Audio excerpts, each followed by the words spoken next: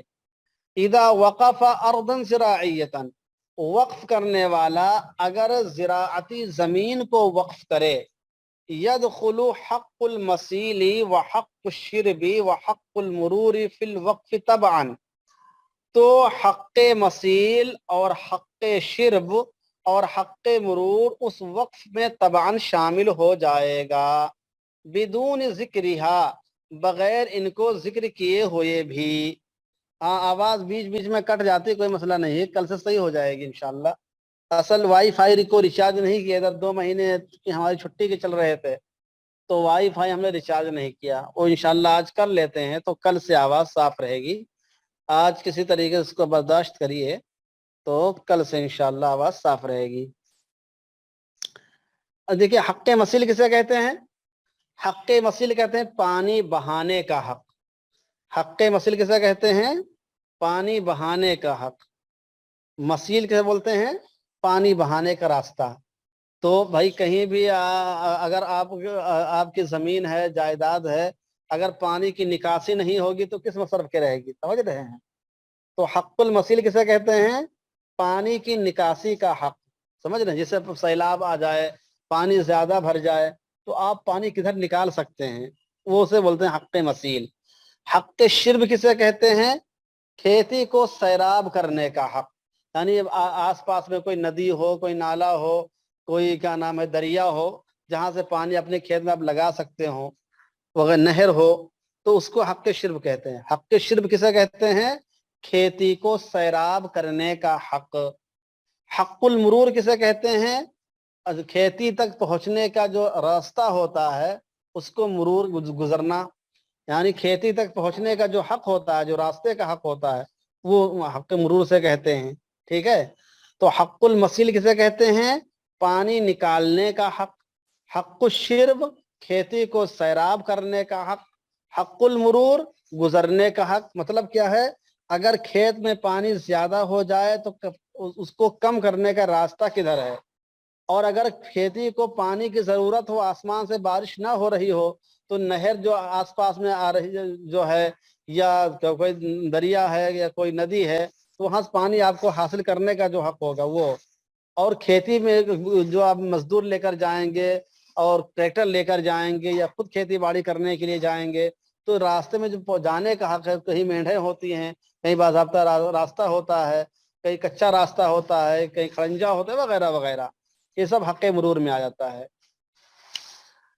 تو اب مسئلہ پورا سمجھ میں نہیں، آپ کو سمجھ رہا ہوں، لیکن مسئلہ یہ ہے کہ اگر کوئی آدمی اپنی اس کی زمین ہے جو زراعتی زمین ہے، کاشتکاری والی زمین ہے، اس کو اس نے وقف کیا، اور وقف پہ اس نے یہ صراحت نہیں کی ہے، وقف میں یہ صراحت نہیں کی ہے کہ اس کھیتی کو حق مسیل حاصل ہوگا کہ نہیں ہوگا، حق شرب حاصل ہوگا کہ نہیں ہوگا، حق مرور حاصل ہوگا کہ نہیں ہوگا، تو یہ حقوق اس کو حاصل ہوں گے کہ نہیں، ایک سوال پیدا ہوتا ہے۔ سوال یہ ہے کہ اگر کوئی آدمی اپنی زراعتی زمین کو وقف کرتا ہے تو پانی کی نکاسی کا حق، کھیت کو سیراب کرنے کا حق اور وہاں تک پہنچنے کا حق، یہ وقف کی زمین میں بغیر ذکر کے داخل ہوگا کہ نہیں ہوگا؟ سوال سمجھ میں آیا کہ نہیں آیا؟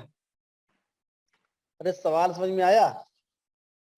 سوال یہ ہے کہ اگر کوئی آدمی اپنی زراعتی زمین کو وقف کرتا ہے اور اس میں یہ صراحت نہیں کرتا ہے کہ اس زمین کو حق مسیل بھی حاصل ہوگا، حق شرب بھی حاصل ہوگا، حق مرور بھی حاصل ہوگا، اس کا ذکر نہیں کرتا ہے، تو کیا یہ چیزیں تبعاً اس میں داخل ہو جائیں گی؟ اس کا جواب یہ ہے کہ قیاس کا تقاضا تو یہ ہے کہ یہ چیزیں تبعاً داخل نہ ہوں۔ قیاس کا تقاضا یہ ہے کہ یہ چیزیں تبعاً داخل نہ ہوں، لیکن استحسان کا تقاضا یہ ہے کہ یہ چیزیں تبعاً داخل ہوں گی۔ استحسان کا تقاضا یہ ہے کہ یہ چیزیں تبعاً داخل ہوں گی۔ سوال اور جواب سمجھ میں آیا کہ نہیں آیا؟ سوال اور جواب سمجھ میں آیا کہ نہیں آیا؟ جی، اگر سوال اور جواب سمجھ میں آ گیا ہے تو نفس مسئلہ کو سمجھنے کے بعد آگے سمجھنا آسان ہوگا۔ کیا ہے؟ فقہائے احناف نے صراحت کی ہے کہ وقف کرنے والا اگر زراعتی زمین کو وقف کرے تو اس میں حق مسیل، حق شرب اور حق مرور وقف میں تبعاً داخل ہوں گے، ان کو ذکر کیے بغیر بھی، استحسان کے طور پر۔ والقیاس انہا لا تدخل الا بالنص علیہا، اور قیاس کا تقاضا تھا کہ یہ حقوق اس میں داخل نہ ہوں بغیر صراحت کے، انہا لا تدخل الا بالنص علیہا، کہ یہ حقوق یعنی حق مسیل، حق شرب اور حق مرور بغیر صراحت کے داخل نہ ہوں۔ اگر صراحت نہیں کیا ہے تو یہ حقوق زمین کو حاصل نہیں ہوں گے۔ کل بیع، جیسا کہ بیع میں ہے کہ اگر کوئی آدمی اپنی زراعتی زمین بیچتا ہے اور ان حقوق کا ذکر نہیں کرتا ہے تو پھر اس کی زراعتی زمین کو یہ حقوق حاصل نہیں ہوں گے، اور اگر اس کا ذکر کے ساتھ بیچتا ہے تو پھر اس کے اندر داخل ہوں گے، اور مشتری کو جانے کا بھی حق ہوگا، حق شرب بھی اس کو حاصل ہوگا، حق مثیل بھی اس کو حاصل ہوگا۔ تو بے پر اگر اس کو قیاس کیا جائے، بے پر اگر اس کو قیاس کیا جائے تو بتائیے وقف میں بغیر ذکر کے یہ حقوق حاصل ہوں گے؟ وقف کو اگر بے پر قیاس کیا جائے تو بغیر ذکر کے یہ حقوق وقف کو حاصل ہوں گے؟ بولیے۔ بے پر اگر اس کو قیاس کیا جائے تو بغیر ذکر کے یہ حقوق وقف میں داخل ہوں گے، شامل ہوں گے؟ جی نہیں ہوں گے، بالکل صحیح سمجھ رہے ہیں، بالکل صحیح سمجھ رہے ہیں، جی ہاں بالکل صحیح۔ والقیاس انہا لا تدخل الا بالنص علیہا کالبیع، اور قیاس کا تقاضا یہ ہے کہ یہ حقوق داخل نہ ہوں بغیر صراحت کے، جیسا کہ بیع میں۔ ووجہ الاستحسان، اور وجہ استحسان یہ ہے ان المقصود من الوقف انتفاع الموقوف علیہم، وجہ استحسان یہ ہے کہ وقف کا مقصد موقوف علیہم کا فائدہ اٹھانا ہے۔ موقوف علیہم کیسے بولتے ہیں؟ یعنی جن کے نام پر اس کو وقف کیا گیا ہے، غربا ہیں، مساکین ہیں، طلبہ علم ہیں، علماء ہیں، یعنی جن کے لیے وقف کیا گیا اس کو، جن پر بھی اس زمین کو وقف کیا گیا ہو۔ جیسا کسی نے وقف کیا کہ بھائی میں 10 بیگھہ زمین فلاں مدرسے کو وقف کرتا ہوں، اس میں جو بھی غلہ پیدا ہوگا وہ مدرسے کو جائے گا، تو بھائی بچے کے مدرسے جو طلبہ ہوں گے وہ موقوف علیہم ہو گئے۔ تو کہتے ہیں کہ وجہ استحسان یہ ہے کہ وقف کا مقصد موقوف علیہم کا انتفاع ہے، ان کا فائدہ اٹھانا ہے۔ وَلَا يَكُونُ الْإِنْتِفَاعُ بِالْأَرْضِ الزِّرَاعِيَّةِ إِلَّا بِالشِّرْبِ وَالْمَسِيلِ وَالطَّرِيقِ، اور زمین سے، زراعتی زمین سے فائدہ اٹھانا ممکن نہیں ہوگا مگر حق شرب کے ذریعے سے، حق مسیل کے ذریعے سے، حق طریق کے ذریعے سے۔ فَتَدْخُلُ فِي الْوَقْفِ بِدُونِ ذِكْرِهَا، تو یہ چیزیں وقف میں بغیر ذکر کے بھی داخل ہوں گی۔ لِأَنَّ الْمَقْصُودَ لَا يَتَحَقَّقُ إِلَّا بِهَا، اس لیے کہ مقصد متحقق نہیں ہوگا، وقف کا مقصد پورا نہیں ہوگا الا بہا، مگر انہی حقوق کے ذریعے۔ کل اجارتی، جیسا کہ اجارہ ہے، جیسے کہ اجارہ ہے کہ اجارے میں جو چیز دی جاتی ہے، کرائے پر جو چیز لائی جاتی ہے، اگر اس کو استعمال نہ کیا جائے تو اس کا فائدہ ہی حاصل نہیں ہوگا۔ بات پوری سمجھ نہیں پائے آپ لوگ، بات پوری سمجھ نہیں پائے ہیں۔ کتنی بات سمجھ میں بتائیے، کتنی بات سمجھ میں آئی؟ جی پوری سمجھ میں آ گئی، ماشاءاللہ بہت اچھی بات ہے۔ تو البتہ ایک پوائنٹ ابھی باقی ہے، سمجھ تو آپ گئے ہیں لیکن ایک پوائنٹ ابھی باقی ہے، اس کو سمجھا دیں گے تو انشاءاللہ پورا سمجھ میں آ جائے گا۔ ایک پوائنٹ ابھی باقی ہے۔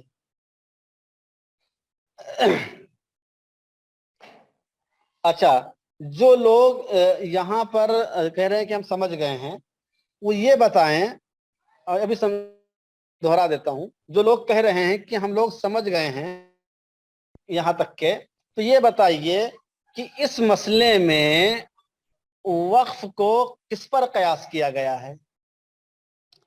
جو لوگ سمجھ گئے ہیں وہ یہ بتائیں کہ اس مسئلے میں وقف کی زمین کو کس پر قیاس کیا گیا ہے؟ بہت اچھا، ماشاءاللہ بالکل صحیح، اجارے پر قیاس کیا گیا ہے۔ جی ہاں، اجارے پر قیاس کیا گیا ہے، بالکل صحیح۔ اور کس پر قیاس نہیں کیا گیا ہے؟ سید صادق بتا رہا کہ بے اور اجارہ، ہاں بے پر قیاس نہیں کیا گیا ہے، جی ہاں یہی مین پوائنٹ ہے کہ اس مسئلے میں دیکھیے بے پر قیاس نہیں کیا گیا ہے، جی بے پر قیاس نہیں کیا گیا ہے، اجارے پر اس کو قیاس کیا گیا ہے۔ بہت صحیح سمجھ رہے ہیں، ماشاءاللہ بالکل صحیح۔ اچھا، ایک سوال جواب بتائیے، دو باتیں بھی اس میں اور آ رہی ہیں۔ ٹھیک ہے، ہم یہ بات تو سمجھ گئے کہ اس مسئلے میں بے پر قیاس نہیں کیا گیا، اجارے پر قیاس کیا گیا ہے۔ اچھا بے پر اس کو قیاس کیا جا سکتا ہے کہ نہیں کیا جا سکتا ہے بتائیے؟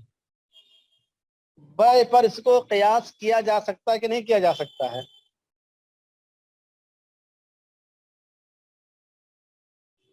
جی دو طرح کی رائے ہیں. بے پر اس کو قیاس کیا جا سکتا ہے کہ نہیں کیا جا سکتا ہے؟ جی ہاں کیا جا سکتا ہے بالکل. کیوں کیا جا سکتا ہے بتائیے؟ اب بتائیے کیوں کیا جا سکتا ہے؟ بے پر قیاس کیوں کیا جا سکتا ہے؟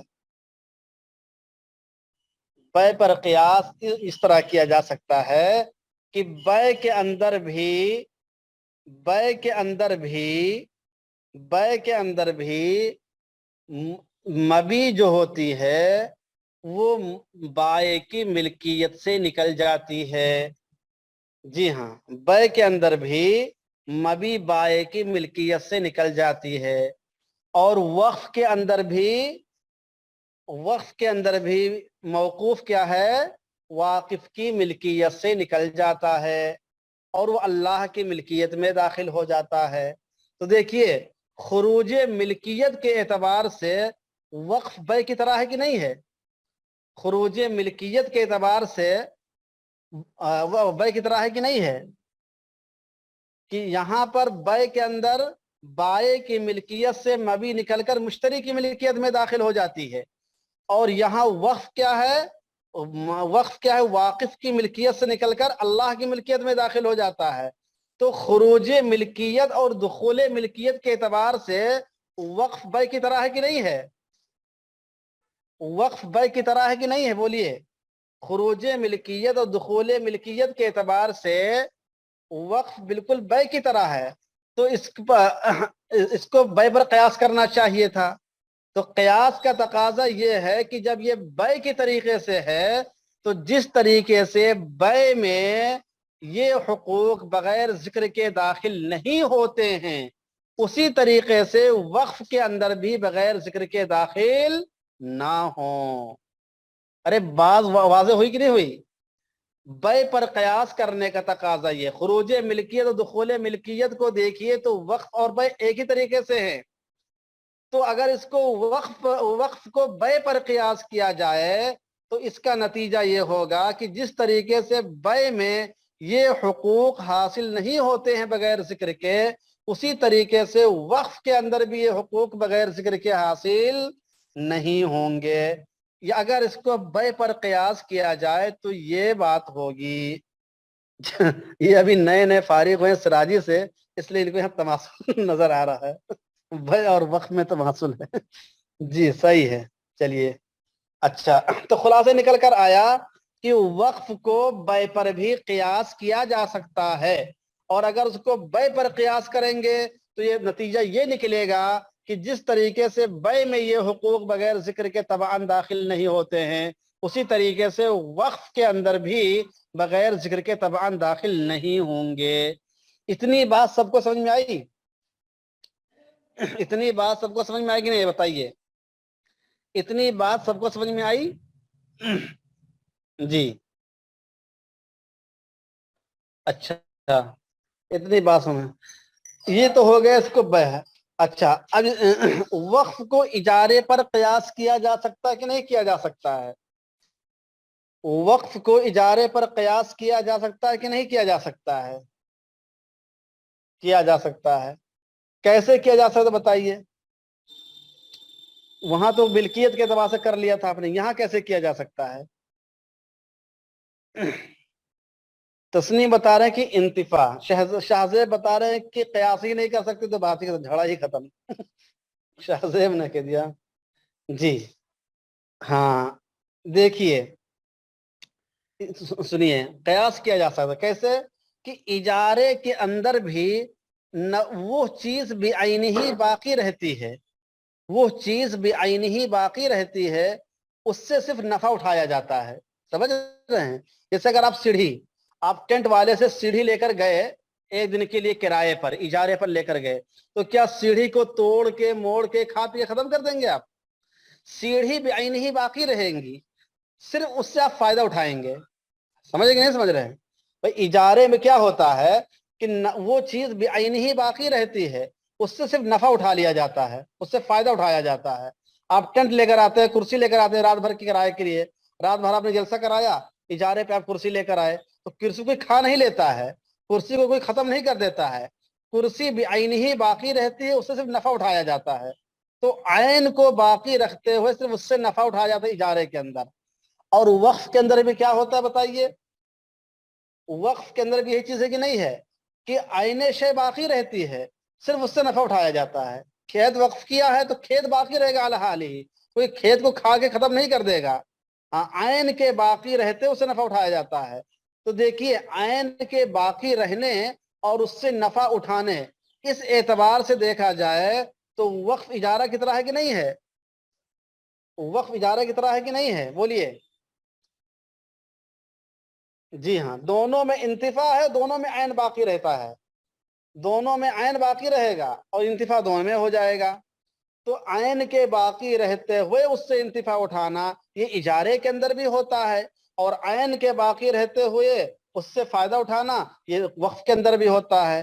تو عین اور انتفاع کو دیکھیں تو وقف کو قیاس کیا جائے گا اجارے پر، اور دخول ملکیت اور خروج ملکیت کو دیکھا جائے تو وقف کو قیاس کیا جائے گا بے کے اوپر۔ تو وَلِلنَّظْرِ فِيهَا وِجْهَتَانِ مُخْتَلِفَتَانِ، وَلِلنَّظْرِ فِيهَا وِجْهَتَانِ مُخْتَلِفَتَانِ، دو نقطۂ نظر ہوئے کہ نہیں ہوئے بتائیے؟ دو نقطۂ نظر ہوئے کہ نہیں ہوئے؟ بولیے بھائی۔ اگر کوئی آدمی اپنی زراعتی زمین کو وقف کرتا ہے اور اس میں حق مسیل، حق شرب وغیرہ کی شرط نہیں لگاتا ہے، اس کو واضح نہیں کرتا ہے، تو اس میں یہ بغیر ذکر کے داخل ہوں گے کہ نہیں؟ اگر اس کو آپ ملکیت اور دخول ملکیت اور خروج ملکیت پر قیاس کرتے ہیں تو بے کے اعتبار سے ہوگا، یہ چیزیں داخل نہیں ہوں گی بغیر ذکر کے۔ اور اگر آپ انتفاع اور عین کے بقا کو دیکھیں گے تو وقف کو آپ قیاس کریں گے اجارے کے اوپر، اور اجارے کے اندر بغیر، چونکہ اصل مقصود انتفاع ہی ہوتا ہے، اس لیے بغیر ذکر کے اندر بھی وہ چیزیں شامل ہوتی ہیں، تو اجارے کے اعتبار سے چیزیں شامل ہوں گی۔ تو دو نقطۂ نظر ہوئے کہ نہیں ہوئے؟ مسئلہ ایک ہی ہے، نقطۂ نظر دو ہیں۔ مسئلہ ایک ہی ہے، نقطۂ نظر دو ہے۔ اب بتائیے مجتہد کیا کام کرے گا؟ اب بولیے مجتہد کیا کام کرے گا اس میں؟ مجتہد اب اس میں مجتہد کا کام یہ ہوگا کہ دلیل کو راجح قرار دے گا کسی کو۔ ہاں، تو اجارے پر قیاس کی وجہ ترجیح کیا ہوگی حضرت؟ وہی تو اصل بتانا ہے، وہی تو ہم بتا دیں گے تو حضرت مانے جائیں گے، اور نہیں بتا پائیں گے تو آپ حضرت مانے جائیں گے۔ سمجھ رہے؟ اسی کو بتا دیں گے تو ہم حضرت مانے جائیں گے۔ اچھا چلیے، یہاں تک بات سب کو سمجھ میں آئی؟ کوئی بھی مشارک ایسا جس کو سمجھ میں نہ آئی ہو یہ بات؟ دیکھیے وقف کو بے پر بھی قیاس کیا جا سکتا ہے، اور کیوں؟ یہ سوال جواب ہو گیا۔ وقف کو اجارے پر بھی قیاس کیا جا سکتا ہے، اور کیوں؟ یہ بات بھی ہو گئی ہے۔ اب راجح کون ہوگا یہ تفصیل آگے سنیے۔ آگے دیکھیے، ترجمہ دیکھ لیجیے، مطلب ترجمہ بھی دیکھ لیجیے تاکہ بالکل واضح ہو جائے۔ نص فقہاء الحنفیہ، فقہائے حنفیہ نے صراحت کی ہے کہ وقف کرنے والا اگر کسی زراعتی زمین کو وقف کرے تو اس میں حق مسیل، حق شرب، حق مرور وقف میں طبعاً داخل ہوں گے بغیر ذکر کیے بھی، استحسانی طور پر۔ اور قیاس یہ ہے کہ یہ چیزیں بغیر نص کے، بغیر صراحت کے، بغیر وضاحت کے داخل نہ ہوں، جیسے کہ بے میں یہ چیزیں بغیر صراحت کے داخل نہیں ہوتی ہیں۔ اور وجہ استحسان یہ ہے کہ وقف کا مقصد موقوف علیہم کا فائدہ اٹھانا ہے، اور زمین سے فائدہ اٹھانا ممکن ہی نہیں ہوگا بغیر شرب اور مسیل اور طریق کے، تو یہ چیزیں بغیر ذکر کے بھی وقف میں داخل ہوں گے۔ اس لیے کہ لِأَنَّ الْمَقْصُودَ لَا يَتَحَقَّقُ إِلَّا بِهَا، اس لیے کہ اس کے بغیر مقصد متحقق ہی نہیں ہوگا، مقصد پورا ہی نہیں ہوگا۔ اور جب وقف کا مقصد ہی پورا نہیں ہوگا تو بتائیے وقف کا کوئی فائدہ بچا؟ اگر وقف کا مقصد ہی پورا نہیں ہوگا تو وقف کا کوئی فائدہ بچا؟ بولیے، اگر وقف کا مقصد ہی پورا نہ ہو، موقوف علیہم کو فائدہ ہی نہ ہو، تو وقف لغو باطل ہو جائے گا کہ نہیں باطل ہو جائے گا؟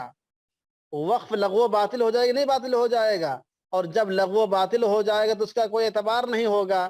اس لیے اس کو لغو سے بچانے کے لیے، اس کو لغو باطل ہونے سے بچانے کے لیے بغیر ذکر کے بھی اس کو داخل کر دیا ہے اور اس کو اجارے پر قیاس کر لیا ہے. کل اجارہ، جیسے اجارے کے اندر بغیر ذکر کے بھی اس کی متعلقات داخل ہوتی ہیں، اسی طریقے سے یہ بھی ہے. بات سمجھ میں آئی کہ نہیں آئی؟ اب سنیے، فالقیاس الظاہر الحاق الوقف فی ھذا بالبیع.